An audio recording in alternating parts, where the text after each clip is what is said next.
Hello, and welcome to the deep dive. We are diving into a single, really personal narrative today. It's pulled from a book excerpt called A Summer Never Forgotten. Mhm.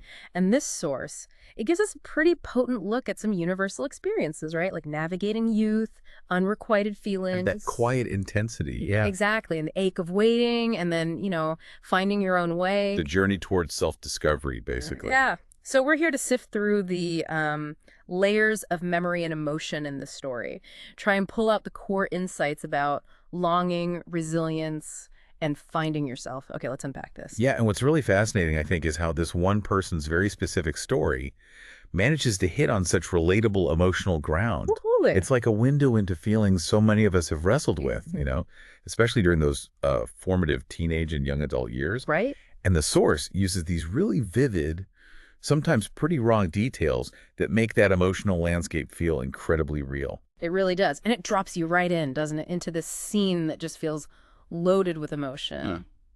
A late night return home. Hmm. The narrator's coming back after something that was clearly deeply difficult. They need a safe place, a harbor. Yes, and that harbor is found with their younger sibling, Kauai. It's really late, past midnight, the day's over. And they're knocking on the window. Right. That small detail, it tells you so much immediately about the urgency, needing that comfort, even if it means waking someone up. Yeah, and you get this immediate kind of striking contrast in the scene. Definitely. Inside, the narrator is just turmoil, right? Hiding, crying. Yeah. That they just came from a place with like instant ramen, a sad movie, that lingering smell of tears. Yeah. But outside, the hometown is completely calm. The source paints this picture, the smell of summer, insects buzzing, familiar trees. And that quiet calm of a known place, an unchanging place, it also serves as this silent witness to the internal storm, doesn't it? It really does. And the interaction with Kui, that's key to setting the tone. The silent entry, the comfort that isn't really found in words or explanations. No talking needed. Exactly. Just presence. The narrator doesn't want to talk, Kui doesn't push, Well, and that shared silence is enough for that moment of pain. it is. And that quiet entry, it sets the stage perfectly for the reflection that follows. Because right after the scene, the narrative flashes back. Ah, okay. And this is where it gets really interesting. We jump into the narrator's memories of being 17. 17. Yeah, that's often a year defined by, well, intense feelings and awkwardness, right? Totally. The source describes the setting so vividly. Small coastal town, walks by the sea, the rhythm of school life, and the heart of this memory is unrequited love. A close male friend. And it's clear the friend has strong feelings for another girl. Leaving our narrator grappling with these powerful hidden emotions for him. Yeah. And this is where the source shows us something really core about navigating those early crushes, I think. The narrator makes a really painful choice. They stay silent. Completely silent about their own feelings. They actually support the friend's affection for the other girl while keeping their own longing totally hidden. And it wasn't just silence, was it? They started to change themselves. Oh, yeah. The source specifically mentions growing their hair long because this friend liked girls with long hair. Wow. Trying to be softer, avoiding arguments, consciously changing parts of their personality, their appearance, even things they didn't like doing. Just for a sliver of hope. Just for that tiny sliver of hope that maybe changing would make them more visible, more desirable to him. That detail, changing your appearance for someone else, that's incredibly poignant. And the core insight there, prioritizing that external validation, especially from someone you're interested in. It chips away at you. It's a direct path to subtly eroding your own identity. You start making these concessions, big or small, that chip away at who you really are, all in that quiet hope of being seen or chosen. And there's one other specific detail from that time that seems to stick with the narrator, a small din-uk, like a promise or a pact the friend made. Oh, yeah. He jokingly said if he got rich, he'd fund the narrator's dream of making an animation film. Huh. A seemingly casual comment, maybe even a throwaway line for him. But the narrator held on to it. Of course. In the context of hidden feelings, even a non-romantic promise like that, future support, it could feel like a unique connection, right? Right. Something to tether your hopes to, even if it's unrealistic. Definitely. So fast forward past high school.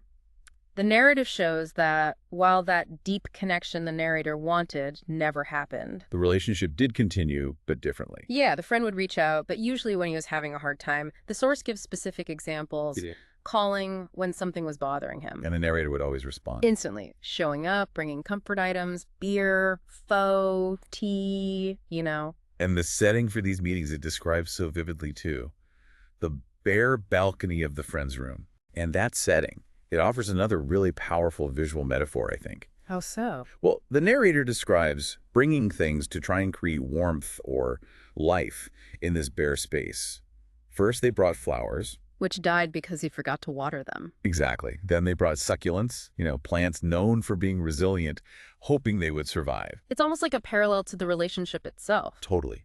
Trying to nurture something fragile, then bring something tougher, more capable of surviving neglect, but still facing that neglect. And the dynamic is just crystal clear in the source. The friend shares his troubles. But then consistently says that after his relationship with the other girl ended, he only wanted to be alone. Right. Despite the narrator always being there, supporting him, holding on to that underlying hope, he keeps that emotional distance, reinforces his desire for solitude. And what the source really reveals here is the psychological toll this takes on the narrator.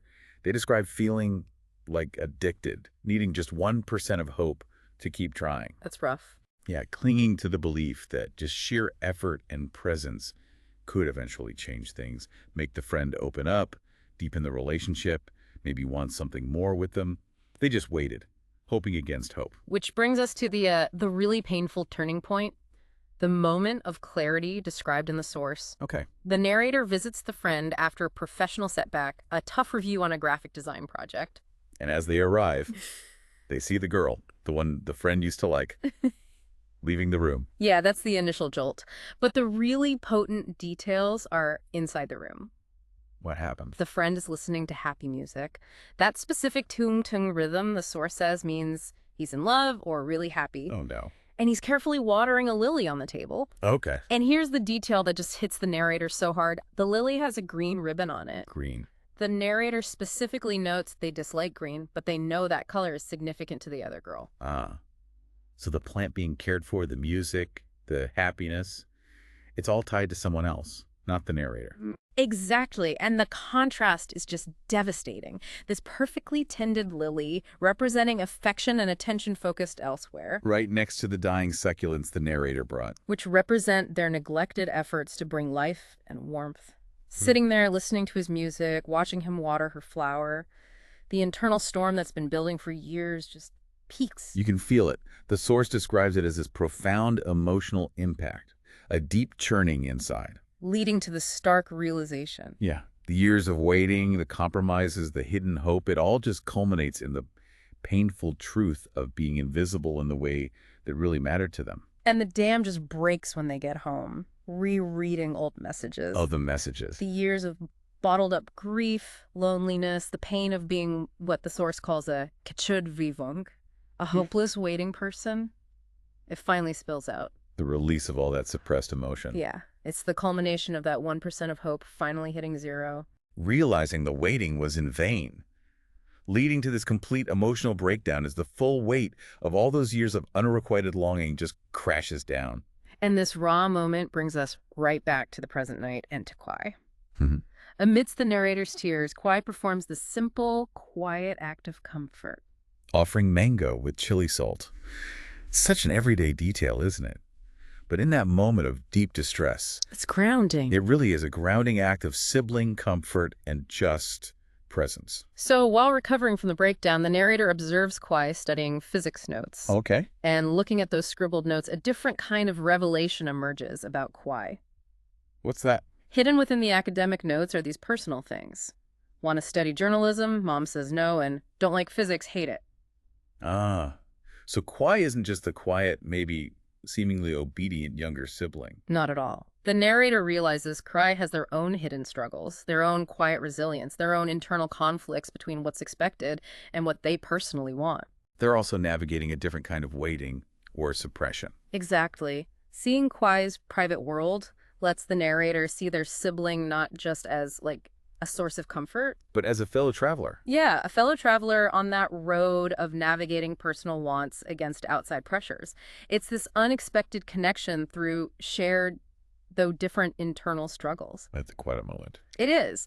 And then, right in the middle of this, Kwai says something unexpected, just a simple observation, but it resonates powerfully with the narrator's painful realization. What they say? Kwai comments on the narrator's long hair, saying they prefer it short. Whoa, given the whole reason for the long hair. Exactly.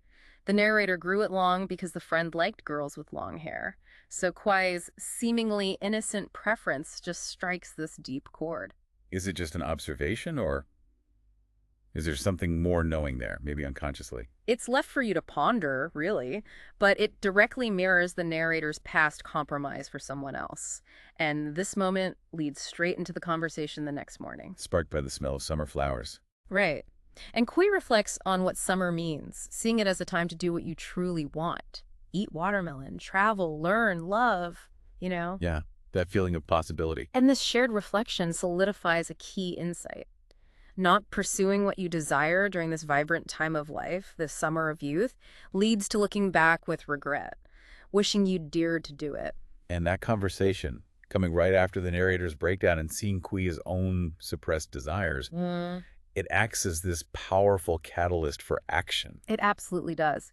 The narrator makes a decision directly linked to that summer talk and their past compromises, to cut their hair. Which isn't just a haircut, is it? It's deeply symbolic. Totally. Cutting the hair that was grown for someone else, it's a physical shedding of the past, literally cutting ties to that person and the years spent waiting. And the detail about Kuya going with them to the salon, waiting patiently. It underscores that sibling bond, that shared journey. And the new hair color choice, sky blue, like the sea and sky of their hometown.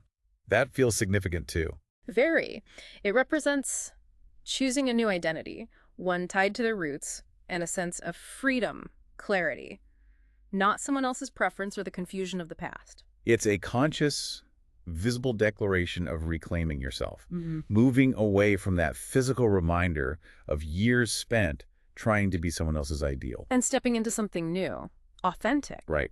Rooted in authenticity. And the lesson learned from their own pain, it doesn't just stop with the narrator. No. On the way home by the sea, Kui mentions they still sit there sometimes with a friend. Oh, okay. And the narrator, having just taken this huge step, immediately applies their newfound insight. They encourage Kui to express their feelings to their friend. Oh, wow. Passing it on. Yeah, highlighting the direct parallel with the narrator's own past silence. And the risk of regret, not daring to speak, not knowing what might have happened. Exactly. And Kui's agreement later that evening is another crucial moment. They acknowledge the need to start, to take that first step, express, act, just to see what the outcome will be. So the lesson takes root. Maybe avoiding the same path of silent waiting. Hopefully. The narrative then circles back to an earlier detail, that metaphor. Remember the friend once gave the narrator a blue balloon. Oh, right. Telling them it was for you to fly up with your dreams. A line that maybe once felt like a shared connection, a promise, however loose. Now, the narrator explicitly states they have cut the string of that balloon. Ah, connecting it directly to the haircut. Yes, to the decision to stop waiting for that specific person or outcome, to sever the tie that held them tethered. Cutting the string means the balloon isn't waiting for someone else anymore. It's free to bay, to fly on its own terms, fueled by the narrator's own dreams and strength. And the source includes that reflection from Sua, one of the authors, tying the painful journey to growth. Yeah, that going through difficulties leads to finding strength, becoming braver, having a stronger heart. It underscores that the suffering wasn't just pointless pain. It actually forged the resilience and courage needed for this final act of liberation. Beautifully put. It really illustrates how navigating that agonizing experience, the waiting, the unrequited feelings, it ultimately built the inner strength needed to finally cut ties and choose their own direction, their own flight path. So reflecting on this deep dive into A Summer Never Forgotten, we've traced quite a journey, haven't we? We really have.